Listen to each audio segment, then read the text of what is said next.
Hey everyone, Mark here.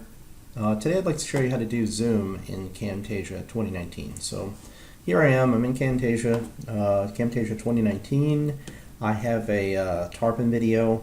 It's a little video I did down in the Keys recently, feeding tarpon. And in another video I showed you how to slow this down, how to do slow motion with this video, which basically was just kind of modifying the speed over here. So I'm at 0.25, but what I'd really like to do is I'd like to zoom in on the tarpon and the hand and just kind of highlight that in the video. So to do that, I'm going to go to the beginning of the video here, and then I'm going to click on animations, and you see you have options here, animations, different animations, but the one I'm interested in is zoom.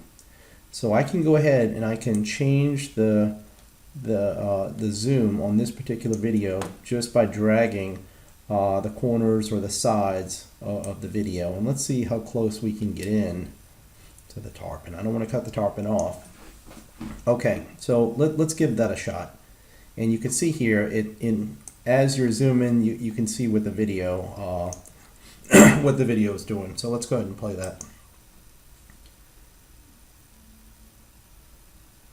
So there we go, we're zoomed in, and I have just the tarpon in there, and that's what I want. So really easy to do. I love Camtasia 2019. I'm still learning how to use it myself, but this is a feature that I learned today, and I just wanted to share with you. So thanks, and have a great weekend.